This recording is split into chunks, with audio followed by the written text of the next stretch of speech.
Hi everyone, this is Connie from Connie's Nails and Creative Creations.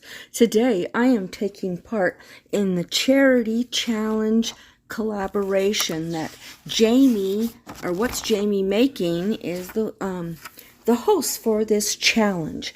Now this is a little bit different. This theme is wood rounds. Jamie and her husband has contributed to charities for a long time, but since the pandemic, they have not been able to do them the way they used to do them. So they figured out a way to do it. What we've done is they've given us the theme as wood rounds, and there is 6 of us creators, and we have all made our wood rounds differently. And the playlist will be down in my description box. And how this is going to work is you watch all of the videos, and then in each one of our description boxes is a link. And when you go to that link, you will be able to vote for the wood round that you like the most. My charity that I have chose to have the money go to is Hope for Children. That means they're advocates for children in all different ways, like if they are in an abusive situation, if they are suicidal, if they are homeless, all these different ways that they are there for these children. So after you go ahead and vote for your favorite, please be mine, but you don't have to. It's okay, because the money's going to a charity, and that's all that matters. Okay, so after you're done going to and voting, it'll take 1 week for them to figure out exactly who is the winner, and then they will send $50 to the charity that wins the most votes. So let's get right into this and let's see what I end up making. Okay, I got this wood round. It's 18 inches. I think I spent just under $10 for it from the Home Depot, and it's kind of rough, so I'm just using my sanding block to smooth this completely out. Now, I love to stain wood, but I hate stain. I hate the smell of it. The curing time takes forever. I'm a really fast crafter, and so that just slows me down. So what I have some little, I think it's folk art, and I have different ones, folk art and Decor and Plaid,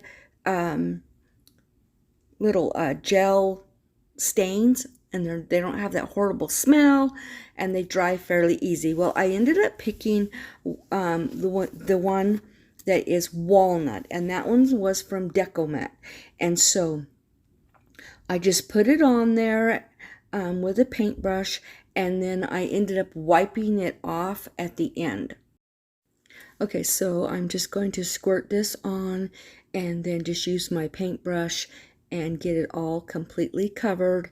And I'm just doing the front side of this because the edging is going to be a different color. So I literally just rub this or paintbrush this all over, and then I use a paper towel, as you can see, and I'm just wiping up any excess. Now I end up sitting that aside for a day to let it just really cure, because I don't want to start doing something else with it. Now, the next day, I've lost the footage. I end up painting it white on the bottom part, and the stain came through. So I ended up having to use Mod Podge over it and repaint it white to get it a crisp white. And you'll see that in just a second. Now here I've just finished the white, and I'm using I used my Cricut to cut out this, and this is Frisco transfer or stencil film. So I'm just putting this down, and I'm going to be weeding it with my Cricut tool so that I can get the design. Now the bottom of this, you'll see, does not end up being white, but part of it you'll see why I had to put the white.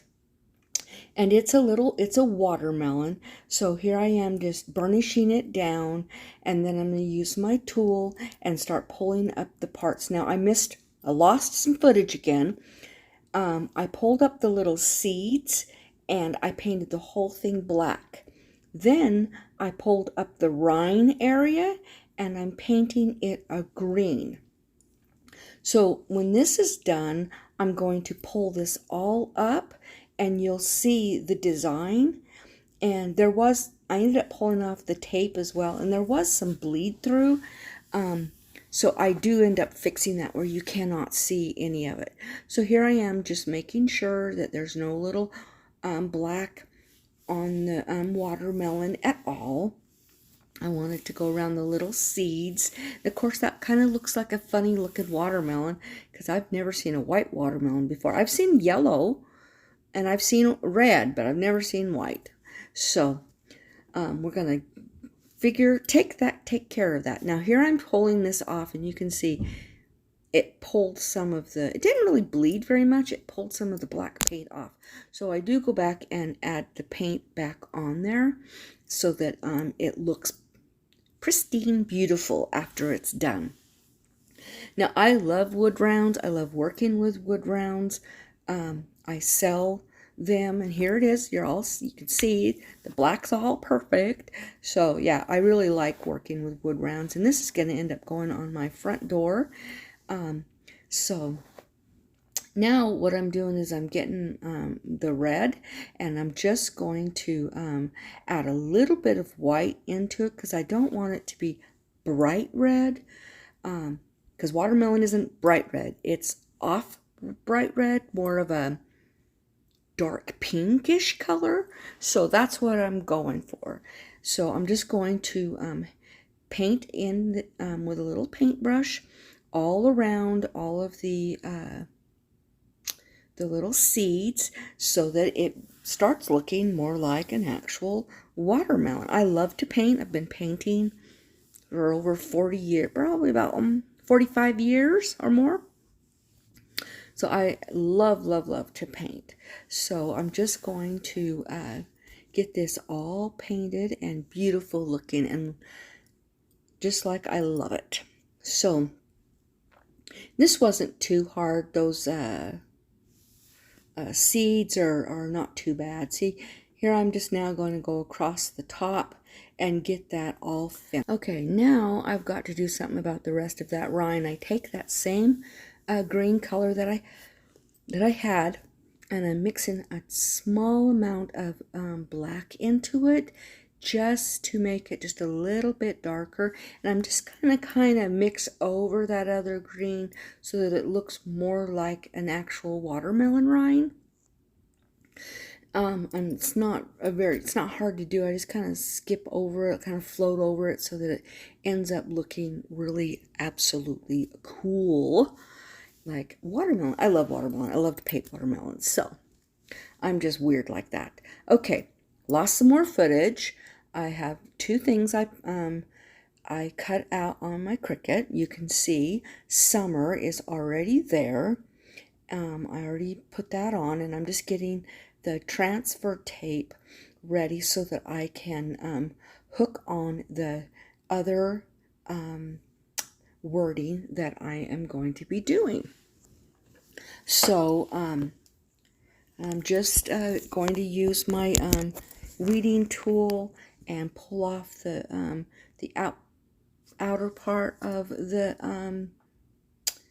vinyl. And I'm fairly new to Cricuts, and boy, I struggle a little bit. That stuff sticks to me really good. It likes to stick to me, so I fight with it.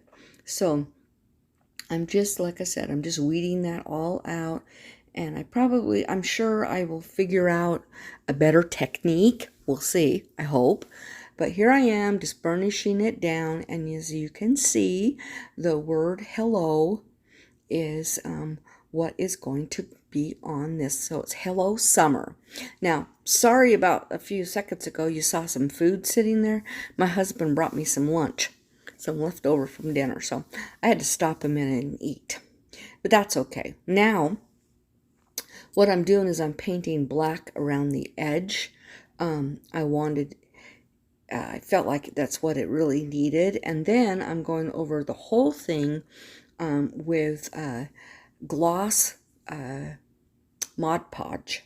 So I'm just getting that all completely all over it. And then we're going to sit that aside and we are going to make a bow. So we're going to have a small little tutorial. I know there's a lot of people out there that do not know how to make bows. A lot of people are very intimidated with bows. So I'm just going to show you. And I'm drying this, or at least I'm quickening the process with my heat gun so that it will hurry up and get dry. But I'm just going to set it aside to let it finish drying. Now I've got some red burlap ribbon, and this is from the, I think it's from the Dollar Tree. It might be, actually no, it is from Dollar General. And so as you could see, I just made a tail. I take it down, and this is all just one, the same on either side, but I still just twist it. This is a bow machine that I made, and very simple. It's an easy way to have your all your ribbons being held, so you're not having to hold it, but I can do it that way. I've done it for years that way, but doing a tutorial, it's easier if I do it this way. So these are 4-inch, no, yes, 4-inch loops, I think. I think they're 4-inch loops. And I'm just going to be putting, I think, 3 loops on both sides, and then I'm going to make another tail. So then I'm going to grab this other ribbon that is from Dollar General, and it is white and blue polka dot, and I didn't have very much of it. Now I start to go like, okay, we'll put another tail, and then I realize it's just really not long enough to put another tail, so I pull it back off and decide exactly what I'm going to do. So see, here I am. I'm like, okay, let's make another tail. And if I had had probably 18 inches more, I would have. But as you can see, by doing this, I'm like only going to get 1 loop. And I wanted more than 1 loop. I want this to be a pretty full bow.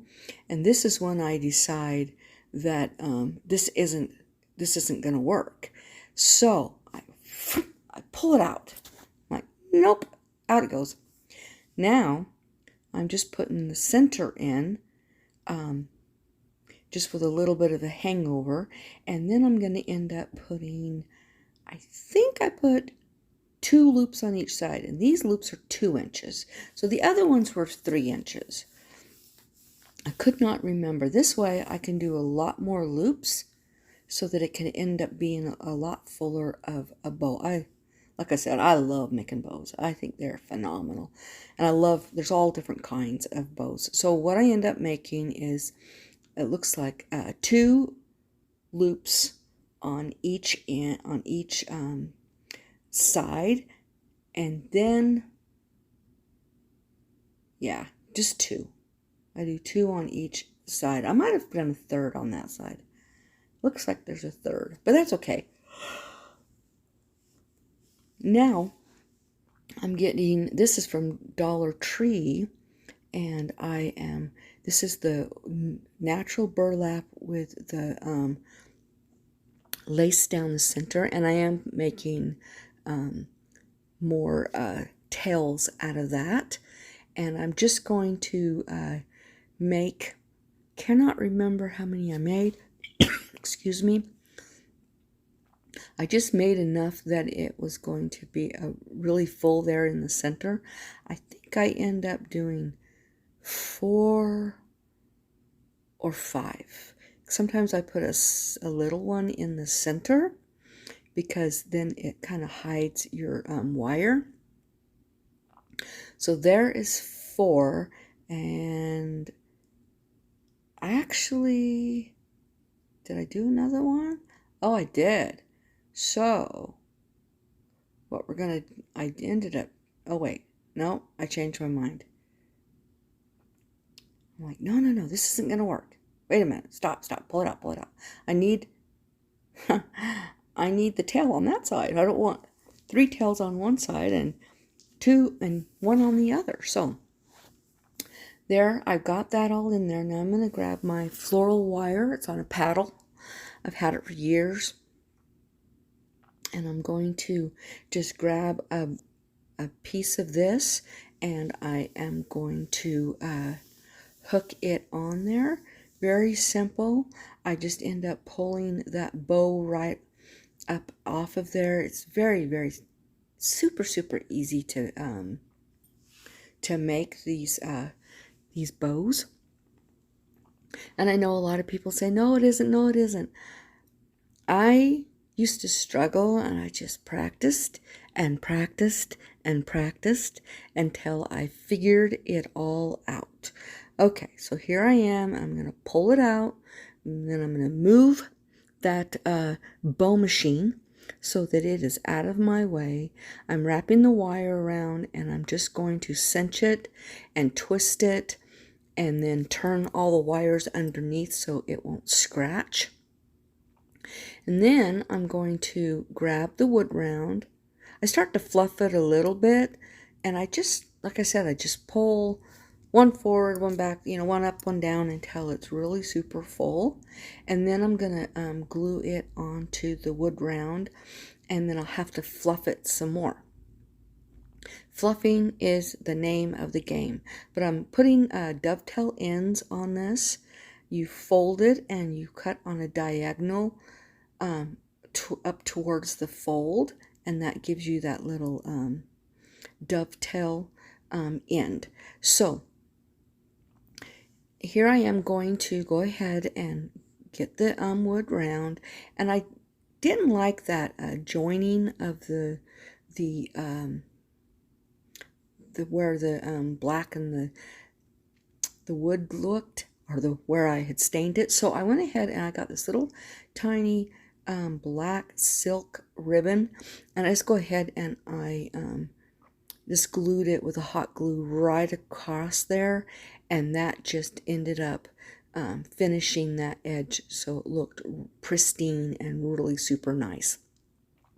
Now I'm going to grab that bow and I'm going to glue it on there. Now I am a person who doesn't just like the tails hanging when it's on something that I want it to see. So what I'm going to do is I'm going to glue them in a ripple effect so that it doesn't cover the wording. And then when I'm done with this, I'm going to grab some D hooks that I got from Walmart, and I'm going to end up screwing them in so that it is secure, and there they are. So I'm just going to turn it over, and I'm going to put them on there and mark them, and then I'm going to use my drill and make a pilot hole. If you know anything about drills, if you don't do a pilot hole, you could split your wood, and you don't want to do that, especially on something like this. So then I'm going to just screw those in, and then I'm going to grab some jute, and I am going to tie it on there. And that is the finishing of course I got to turn this all over. Oh, actually I didn't use jute. I used this rope. It's a white rope that you use like in sewing. So I'm just tying it there, and then I'm hot gluing it to secure it so that it won't come unloose, because this wood round is pretty heavy. It's 1 inch thick and it's 18 inches in diameter, so it's quite a thick wood round. So I hope you guys enjoyed this. The playlist link and in the description box. So it's Jamie Makin's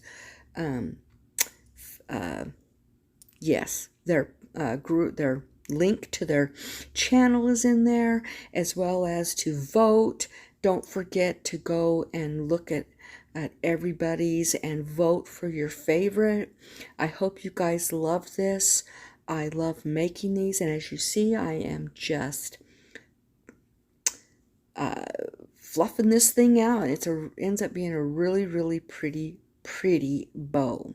So I hope you guys are having a great time going through this, and I'm really honored that I am part of this.